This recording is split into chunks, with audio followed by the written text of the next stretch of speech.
بەڵێ چاوەڕێکرێت پاشکەمێکی دیکە کۆبنەوەی ئەنجومەنی نوێنەرانی عێراق دەست پێ بکات. ئێستا دەرفەتێک دراوەتە پەرلەمانتاران کە ئەگەر بکرێت لە ناوخۆیاندا گفتوگۆیەکی دیکە بکەن پشوویەک وەربگرن لەسەر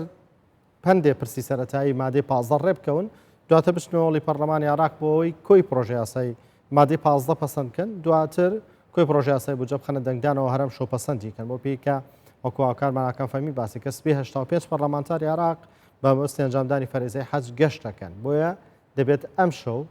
ئەو پرۆژە یاسایی بودجە کۆی پرۆژە یاساکە پەسەند بکرێت واتە کاتێ مادەی 15 پەسەند کرا کۆی پرۆژە یاساکە جایەکی دیکە دەخرێتەوە دەنگ لەسەر ئەویش دەدرێت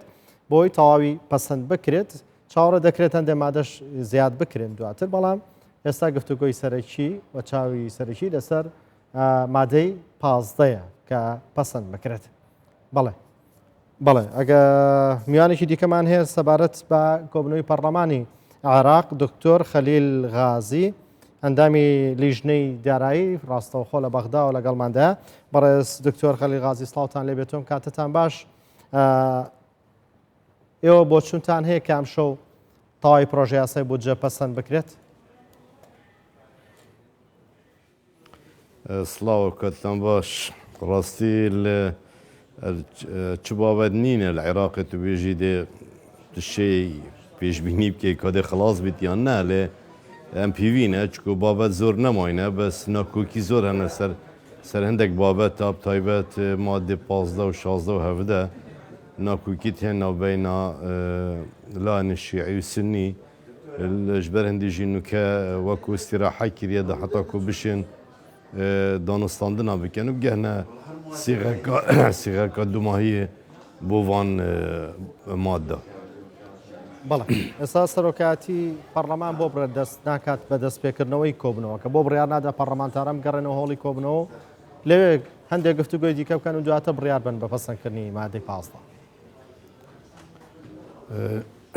ببرە گفتوگو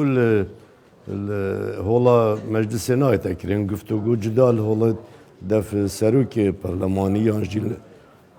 ببرە لە ئۆفیسا سەرۆکێ پەرلەمانیان جێگیرێوی ئەو لایەنێت و نەگەشتینە لێکتی گەشتنەکە تڕین نەخارێک و لێکتی گەشتنەکە ئێکجاری بتن بۆ هەندێک و سیغەکی بدانن بۆ خاڵە بۆ مادێ 15 و مادێ دی ئەوێت نەکۆکی سەرهەین و پشتی هینگێ بێنە هۆڵە پەرلەمانێ وان مادە جارێکە دی عرض بکەنەوە حتا کو دەنگدال سەر بێتەکردن. کێشەی سەرەکی لە نێو مادەی 15 چییە کە دەوترێت تایبەتە بە دامەزراندن فراکسیۆنەکان لەسەر چی شتێکی ناڕازین بۆ ناگەنە ڕێکەوتن؟ بابەت دەزانێ هەمی حساسن یعنی وەکو بڵێن بژین حساست ئەو لە ڤیلای و ڤیلای دیە سەر تعیناتە سەر تعیناتێت حەجدێ و یەت حەج شعبی و حەج دڵواتانی و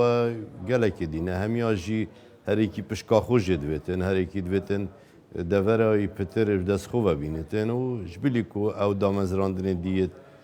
gelek Çînê diyet heniyet ku damezrandinê herê ku rastî bêjim yani ev cihê daxiya jî lê herek bi xwe vedikêştin û heta hemî pêk tên û lêk vedikin ev ye şêwazî karkirinê yê nûke. بەڵێ چەند مادە زیاد کرا بۆ پرۆژە یاسایی بودجە و چەند مادە کەم کرایەوە؟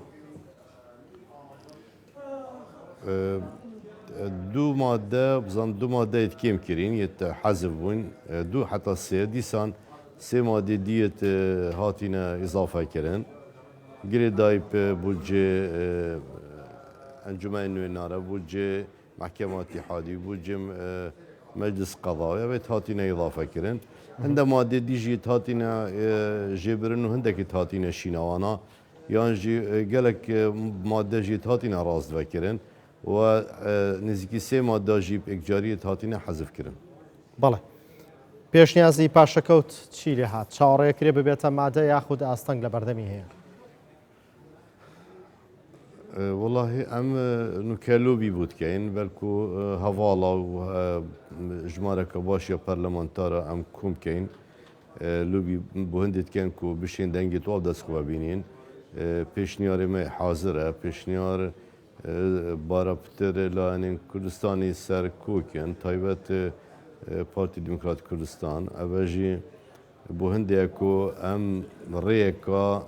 وکی بجنیا پراکتیکی یا عملی ببینین کو بابت جب بت نهر بو فیسبوکی و بو میدیای بتن مدویتن ریک بیت دیار کردن بو هندی کو پاره بیت بردست بیتن بو خرج کردناوی هر هیوکی پروژاش 12 ساده کمتر نبیتن اوه پروژه ما و ام هیوید کن کو بشیم سرکوین و دنگدان سربینین و فرمانبرت ما هر هیوی پشکایکش اوان بیت قربو کرنش موچت واید خواهیت پاشا کوت کری بەڵێ بە پێ زانیارانی کە هەیە ئێستا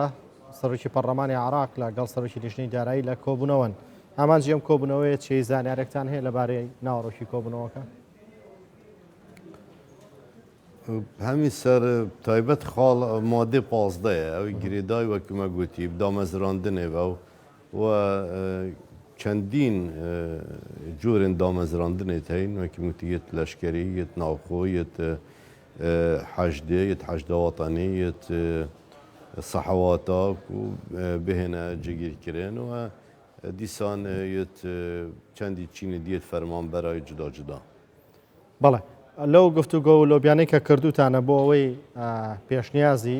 پاشەکەوتی موچە بکەن بە مادەیەک بۆ نێو پرۆژەی یاسای بودجە لەگەڵ پەرلەمانتارە شیع و سونەکان کە گفتوگۆتان کرۆ بۆ چوونیان چی بووە کەسیان ئامادە بوون تا ئێستا ئیمزای بکەن و چەند ئیمزا کۆ کراوەتەوە ئیمزامەت کۆکردین ڕاستیان نزانم گەشتێ چەندێ بەسم ئاخر یەت پێتڤی بۆ هەندێ مایت کۆم کرین چونکو شەرت نینە تو هەمیا تو هەمی ئیمزاکەن بەلکو سی ئیمزان حتا پێنجی ئیمزایە پێتڤینە ما پترش هەفتە ئیمزایت کۆم کرین بۆ هەندێ کو ئەم بشین خوی خاڵێ پڕێڤە بین و خاڵێکا دەبتە یا جودا یا سەربەخۆ بۆ وی بابەتی و ناوەڕۆکاوی ژیە سەرێکی ئەوە کو هەردوو حکمت یا هەرێمی و یا فدرالی ڕێکێکی ببینن بۆ هەندێ کو کوژمێکی پارەی بێتە تەرخانکردن بۆ vê çendê و dîsan me pêşniyareka dî jiya kirî em inşallah bişin serkevîn bû hindê ku ew parê zêdeş heftê dolarê ku hatiye danan bû bihayê bermîla petrolê proje bû ceyda ew pişka zêde beşek şwê bête terxankirin bû tewîza paşekewtî ew jî dibite rastî eger bihayê petrolê zêde bû دێشێن ڕێژەکە باش پاشەکەوتی دابینکەین و سەرفکە بەڵێ وەکو باسان کرد کە مادەی پازە پێویستە بە دامەزراندن ئەو دامەزراندن کە هەیە کە ئێستا داوا کرێت ژمارەیان چەند کەسەوە زۆرترین داواکاری لە لای کێوەیە لە چ پارێزگایەکەوەیە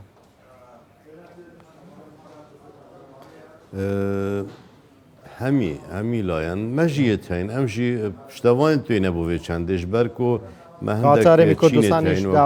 عقودێت انتخابی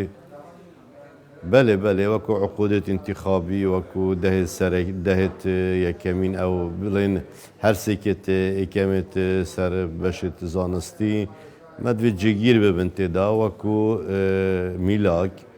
و داکو بوجە بۆ واژی بێتە تەرخانکردن ئەvە مەژی مفاەتێدا هەیە ئەمژی ژبەر هەندێ ئەمژی هەر ئەف بابەتێت تۆسا ئەم هەمی ئەم پشتەوانیت کەن و ئیمزای بۆ بکەین بەڵێ داتا ژمارە لە بەردەستن کە ژمارەیەوانەی داواکرێت دا بمەزرێن چەندن ئەvێت مای کوژێ نەگرتی زۆرن gelek چینە ڕاستێت بیت حتا نزیکی 150,000 بن چەندی لە هەرێمی کوردستانەوە 150,000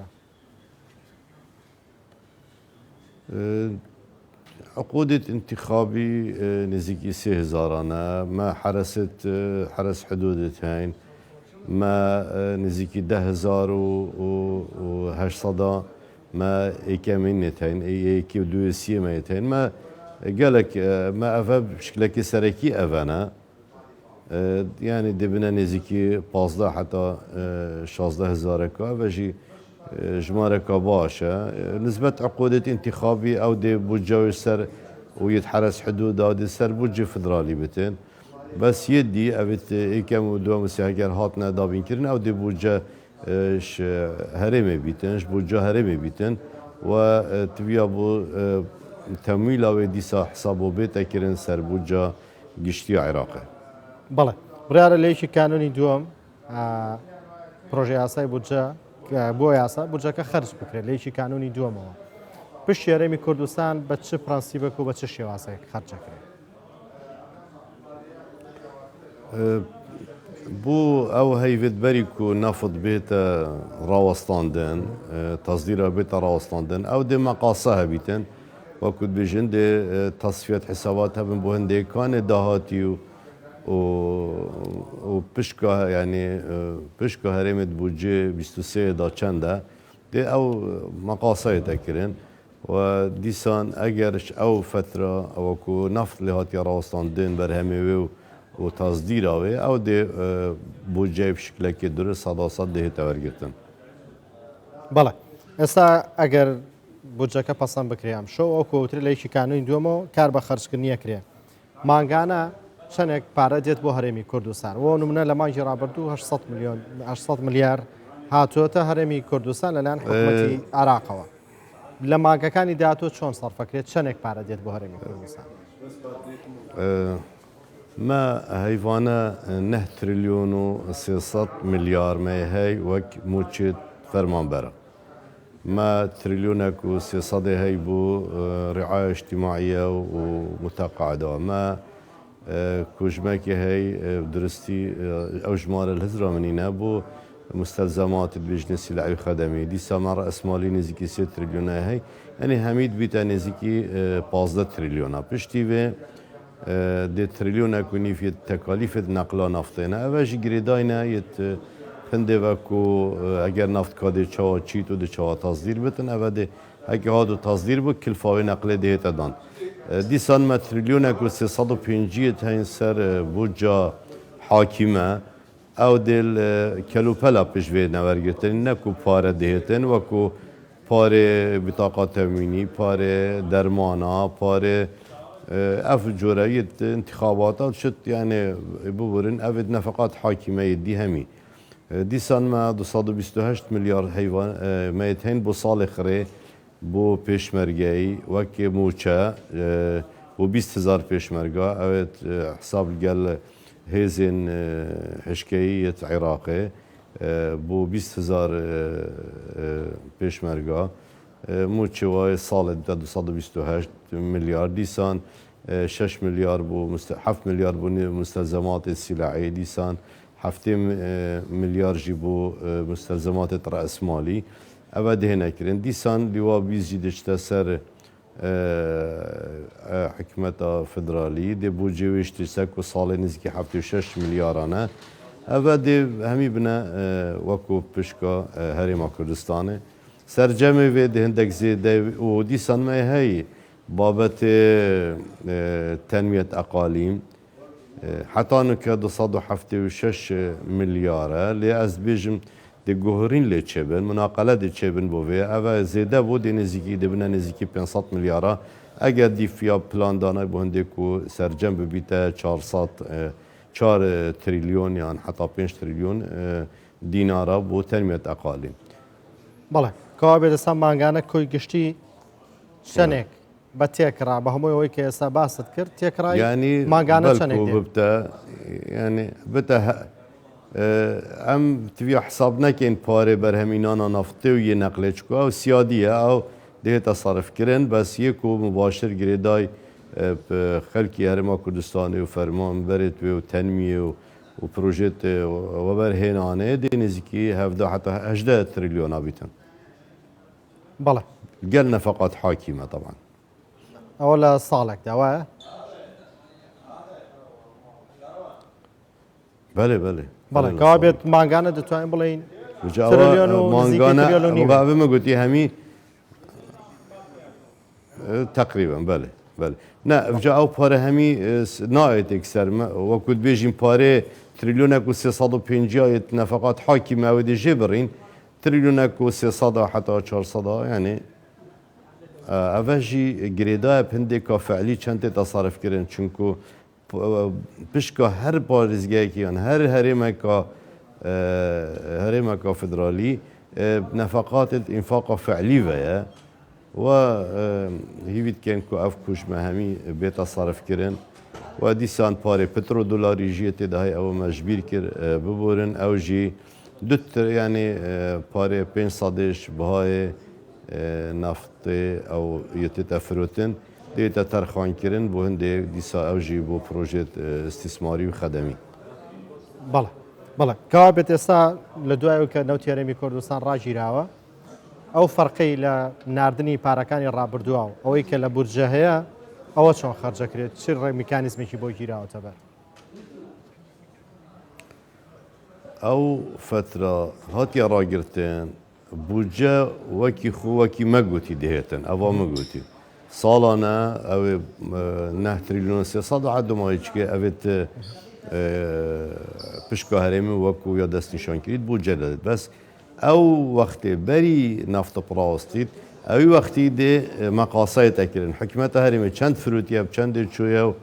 و داهاتی دی نافخۆی ئەو چەندە دێ هەمیەتە حسابکردن و دێ ئەگەر زێدە بوو دێ ینی یێ پشکامەیە بوجە فدرالیە پتر بوو دێ عینە قەرەبووکردن ئەگەر شکو کێمتر بوو دیسا دێبەر و واژی دیش بەرمەهێتە بڕین. بەڵێ بەڵێ سپاس بۆ دکتۆر دەخیل غازی ئەندامی خەلیل غازی ئەندامی لیژنەی دارایی لە پەرلەمانی عێراق سپاس بۆ زانیارانەی بێمەتاندا سپاس.